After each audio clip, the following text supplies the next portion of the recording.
Waspada dan hati-hati ketika teman-teman memiliki Galbay di 5 aplikasi pinjol ini.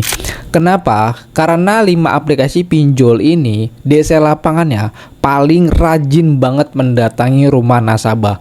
Bahkan DC lapangannya sampai datang berkali-kali. Bahkan sampai datang ada yang 8 kali, ada yang lebih dari 3 kali, dan bahkan sampai ada yang 10 kali tuh. Jadi di sini ada 5 pinjol, DC lapangannya paling rajin banget untuk mendatangi ke rumah Anda. Nama aplikasinya apa? Nanti gua akan kasih tahu. Tapi teman-teman jangan lupa klik tombol subscribe dulu dan juga like-nya. Oke, kita akan masuk saja ke dalam pembahasan.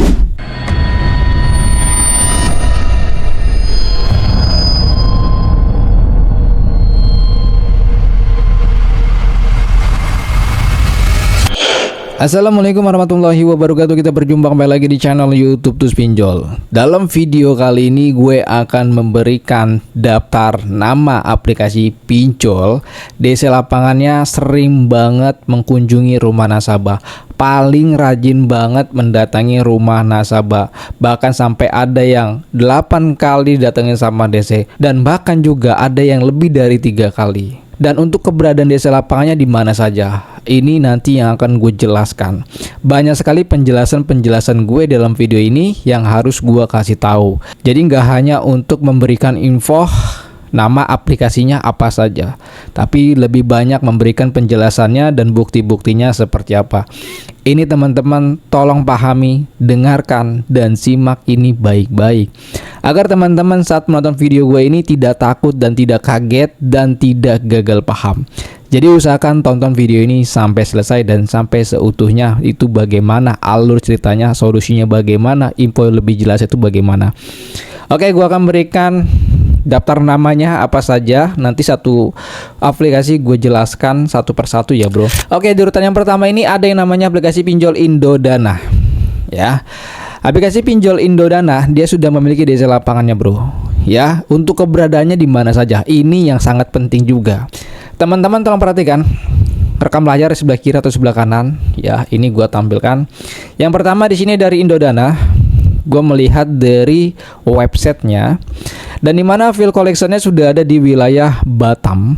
Yang kedua ada di wilayah Palembang. Yang ketiga ada di wilayah Pekanbaru. Yang selanjutnya ada di wilayah sudah ada di wilayah Bali. Ya, di wilayah Bali ternyata sudah ada untuk desa lapangan dari pinjol Indodana. Dan juga di wilayah Kabupaten Tangerang itu sudah ada. Dan juga sudah ada di wilayah Kota Medan. Dan selanjutnya sudah ada di Semarang atau Jawa Tengah. Dan selanjutnya sudah ada di wilayah Jawa Barat yaitu Bandung, dan di Surabaya Jawa Timur pun juga sudah ada. Itulah wilayah DC lapangan dari pinjol Indodana yang akan mendatangi ke rumah nasabah. Teman-teman tadi sudah lihat untuk wilayahnya itu di mana saja. Teman-teman jangan takut dulu, dengarkan dulu sampai selesai agar teman-teman ini tidak gagal paham. Sebenarnya gua nge-share ini ngeri-ngeri sedep ya bro. Takutnya teman-teman pikirannya masih ngelantur, nanti gua share ini tiba-tiba salah paham, gagal paham. Simak sampai selesai ya bro. Nah, untuk pinjol dari Indodana, dia bisa datang ke rumah Anda bisa sampai di atas 3 kali. Kenapa tuh bang sampai di atas 3 kali? Ini ada faktornya bro, ada penyebabnya. Ya, yang pertama kalau untuk DC lapangan atau field collection dari pinjol Indodana, ternyata dia langsung dari internalnya, bukan dari outsourcingnya, bukan dari vendornya, bukan dari pihak ketiganya, melainkan pihak internalnya atau dari si Indodananya. Ya, itu yang pertama. Yang kedua adalah kenapa DC lapangan dari Indodana itu bisa sampai berkali-kali bang. Ya, karena DC dari pinjol Indodana dia memegang cangkupan wilayahnya itu biasanya per kelurahan, per daerah. Yang kedua adalah faktornya kenapa Anda bisa didatengin sama desa itu berkali-kali, karena Anda mungkin belum memberikan alasan yang masuk di akal. Yang ketiga adalah mungkin teman-teman tidak bertemu dengan desa lapangannya. Makanya desa lapangannya ini mencari Anda untuk minta kepastiannya, untuk pembayarannya. Yang keempat ini biasanya faktornya Anda sering membuatkan janji pembayaran. Ya, sering membuat janji pembayaran dan akhirnya biasanya menimbulkan ada kepastian pembayaran dari Anda. Namun banyak informasi yang gue terima dari beberapa member gue, dia biasa datang sama DC dari Indodana itu sampai 3 kali. Ya, sampai 3 kali. Dan bagaimana untuk DC lapangannya bang ketika datang ke rumah nasabah? Tentu orangnya juga tidak kasar, tidak galak, tidak arogan dan lain sebagainya. Asik kok orangnya. Ya, jadi teman-teman ketika Anda gagal bayar di Indodana, wilayahnya di Jawa Tengah, Jawa Timur, ataupun di Sumatera dan lain sebagainya, teman-teman pasti akan didatengin. Ya, tapi teman-teman mungkin di luar jangkauan itu, teman-teman bisa lihat atau bisa undur kembali video yang tadi gue sudah tampilkan untuk keberadaan di mana saja. Dan juga teman-teman di sini nanti untuk solusinya akan gue beritahu bagaimana DC itu tidak datang-datang lagi dan tidak datang bolak-balik sampai beberapa kali. Ya, ini yang teman-teman harus tahu ya. Dari Indodana teman-teman sudah tahu ya untuk keberadaan DC lapangannya tadi di mana saja. Yang kedua adalah kenapa dia sampai datang berkali-kali. Dan selanjutnya di sini ada urutan dari yang kedua adalah dari pinjol kredit pintar. Oke, teman-teman mungkin sudah tahu ya. Sudah tahu ya. Yang sudah tahu, yang sudah ngerti skip aja ya. Tapi yang belum tahu, simak, dengarkan, perhatikan ini baik-baik. Jangan sampai gagal paham. Ngeri-ngeri sedep nih kalau gue ngasar ini, bro. Yang kedua di sini dari pinjol kredit pintar. Ya, kalau pinjol kredit pintar tentu teman-teman sering banget ya didatengin sama desa lapangannya. Sampai beberapa kali, mungkin lebih dari 3 kali, mungkin lebih dari 8 kali, mungkin sampai 10 kali. Ini ya memang pinjol kredit pintar ini pinjol raksasa. Perusahaan fintech raksasa, perusahaan besar juga, bro. Dan juga di sini teman-teman perhatikan untuk dokumentasinya, direkam layarnya. Ternyata PT dari kredit pintar dia memiliki vendor, memiliki pihak ketiga. Ya, dengan nama PT-nya Swakarya Insan Mandiri. Ya, dan itu statusnya perusahaannya outsourcing. Ya.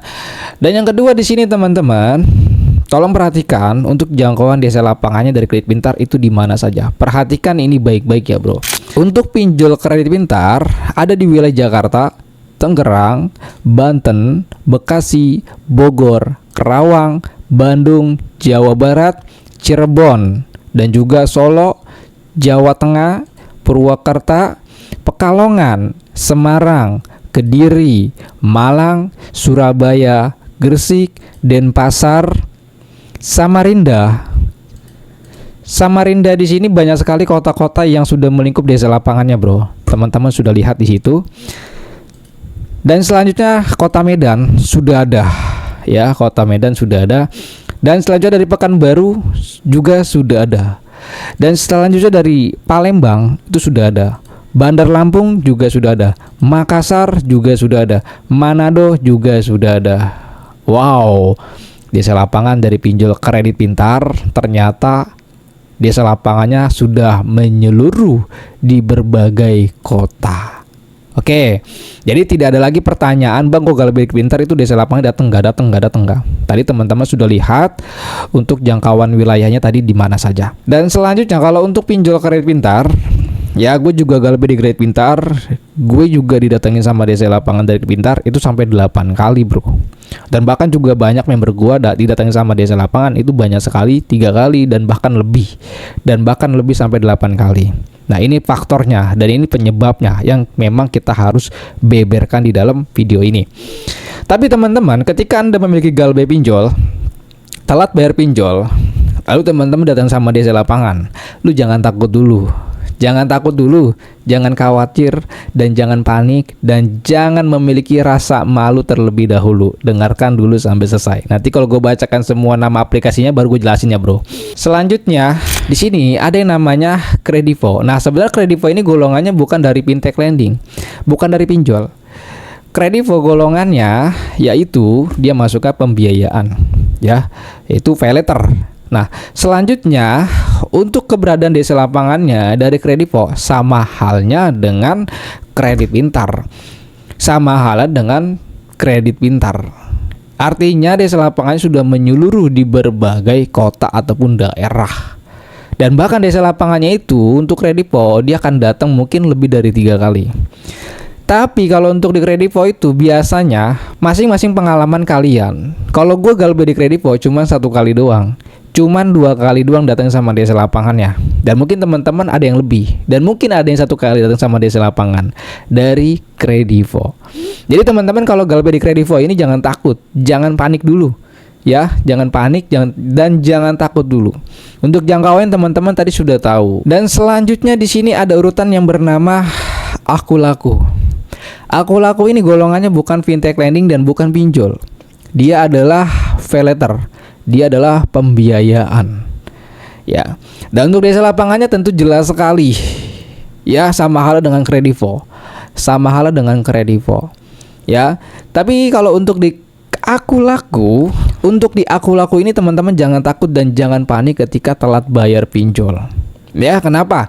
Karena yang lebih parah itu di Kredit Pintar. Biasanya bisa datang sampai 8 kali, 10 kali dan berkali-kali. Ya, nanti gue jelasin ya. Untuk dari Aku Laku teman-teman jangan takut, jangan malu dulu. Ya, walaupun dia katanya akan mendatangi ke rumah nasabah itu sampai berkali-kali dan katanya desanya akan bergonta-ganti orangnya. Nah, ini teman-teman harus tahu juga ya.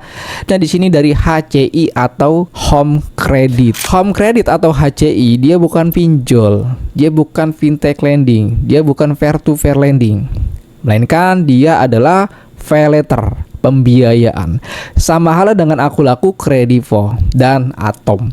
Sama halnya.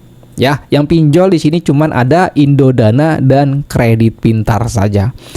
Sama halnya dengan HCI. HCI juga sama datangnya mungkin berkali-kali, ya, sampai 3 kali, sampai 5 kali, dan bahkan ada cuma 1 kali, dan bahkan cuma ada 2 kali. Dan ini sebenarnya informasinya agak sedikit membingungkan. Namun nanti di akhir video gue akan memberikan kesimpulannya seperti apa. Dan teman-teman dengarkan video ini sampai selesai. Teman-teman tadi sudah melihat beberapa poin yang sudah gue jelaskan, beberapa poin yang tadi gue sudah sampaikan. Tapi kalau untuk di Aku Laku, HCI, ya teman-teman jangan takut didatengin DC lapangan sampai berkali-kali. Berbeda dengan pinjol Kredit Pintar ya. Dan kalau gua sendiri gua galbe di Aku Laku, galbe di Kredivo, di Kredit Pintar. Aku Laku dan Kredit Pintar cuman 2 kali saja. Cuman ngasih surat doang, habis itu pulang. Kalau di Kredit Pintar pengalaman gue sampai 8 kali. Dan semua DC-nya itu asik-asik semua. Tidak ada yang kasar dan tidak ada yang arogan dan tidak ada yang marah-marah. Dan orang-orangnya juga orang-orang seperti kayak kita, orang-orang pribumi sendiri. Mukanya nggak ada yang serem, mukanya nggak ada yang galak dan lain sebagainya. Oke, teman-teman tolong dengarkan dan perhatikan. Gue akan merangkum semua kesimpulan yang hasil gue share video ini. Kesimpulannya adalah kenapa DC lapangan itu datang sampai berkali-kali. Tadi di awal gue juga sudah sampaikan, mungkin jangkauannya itu deket dengan Anda. Ya, dan DC-nya memegang wilayah per zona, per kelurahan. Dan selanjutnya Anda sering memberikan janji pembayaran. Ya, seharusnya ketika Anda memang gagal bayar, seharusnya teman-teman langsung tutup poin saja. Dan teman-teman bisa memberikan alasan-alasan yang memang masuk di akal. Sebagai contoh mungkin Anda pengangguran, sebagai contoh Anda mungkin pedagang, sebagai contoh Anda mungkin freelance. Dan itu kan memang Anda dalam segi keuangannya tidak ada kepastiannya. Oleh karena itu teman-teman bisa memberikan penjelasannya kepada DC-nya. Mungkin teman-teman belum dapat job, belum dapat rezekinya, belum ada uangnya. Jadi jelaskan sejelas mungkin alasan kalian kenapa Anda telat bayar. Jangan sampai Anda dinilai adalah orang yang galbe pinjol. Karena kalau Anda dinilai sebagai orang yang galbe pinjol, tentu dia memiliki dendam pribadi. Ya, kenapa dendam pribadi? Mungkin dia nanti akan datang secara terus-menerus. Ya, dan juga teman-teman di sini ya, Anda bisa mencerminkan bahwasanya Anda memang nggak punya duit, bahwasanya Anda memang nggak mampu bayar.